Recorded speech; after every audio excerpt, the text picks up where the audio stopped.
Actually, I don't need this.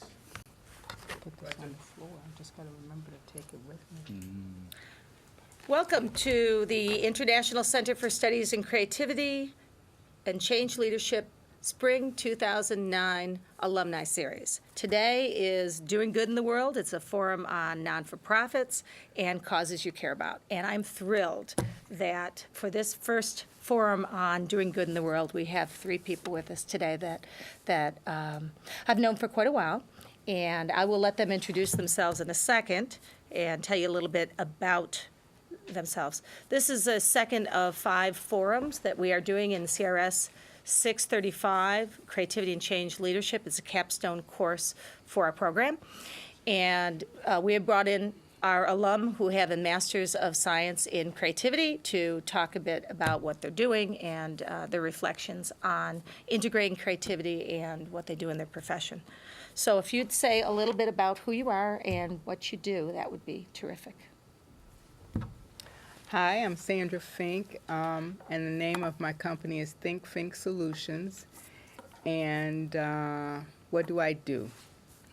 Well, the company itself focuses on executive coaching and leadership. We've transitioned to that. Finally kind of found my niche, what I think I want to do with my creativity skills.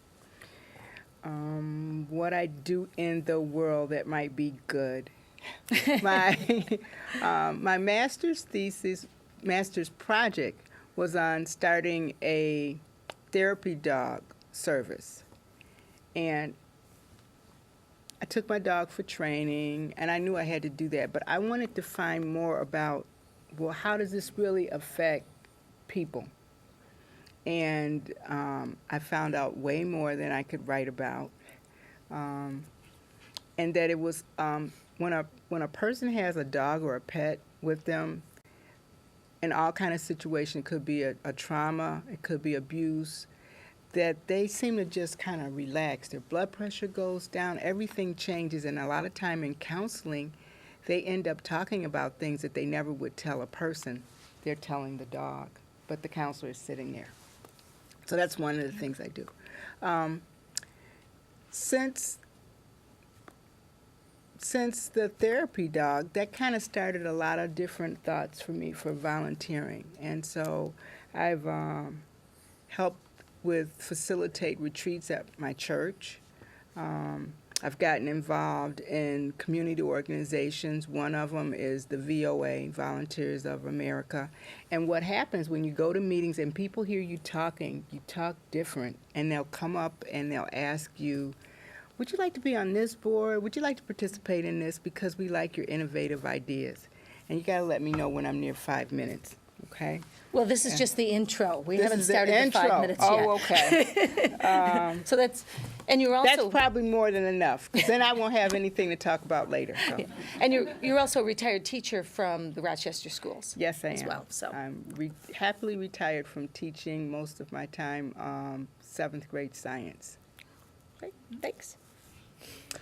Well, good evening. My name's Andy Burnett. I am a recovering academic. I used to teach creativity and innovation at a business school in the UK. And that was a number of years ago, and then got bored with talking about it and wanted to move more into doing it. So, together with some colleagues, we set up what was essentially a software company in Cambridge, in the Science Park in the UK.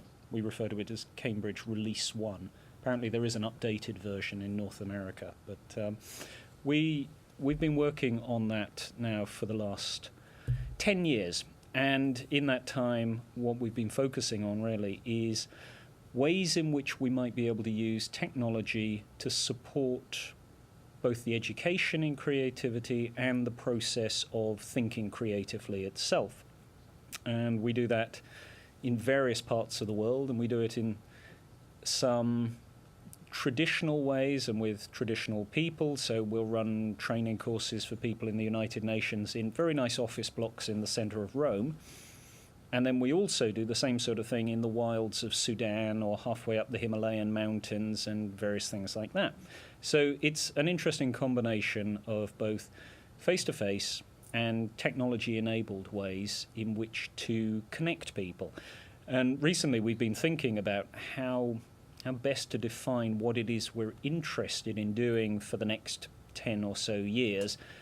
What's driving us at the moment is establishing what we're calling frictionless creativity, which is the idea that you might be able to connect anybody, anywhere, in interesting and novel ways in order to be able to share ideas and experience. And we're now at a stage where, at least technologically, that's possible. The real challenge is to understand from a social and a psychological perspective how one might do that in a really effective way. So that's largely what I spend my time doing.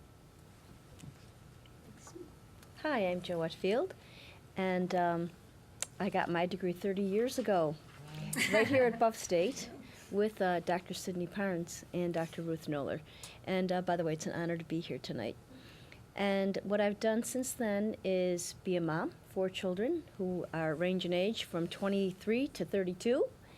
And I've been teaching at Williamsville, Iroquois, throughout the western New York area, and in addition, consult in creativity. I cannot tell you how valuable my degree in creative studies has been for my life, personally and professionally, and spiritually, and other things. It has really opened up my world and took me places where I honestly never thought I could go before, because it almost did this unleashing. I loved your recovering. I think after this year I may be a recovering teacher as well. So I can tell you more as we go along, more of my sagas here, there, and everywhere. Thank you. All right.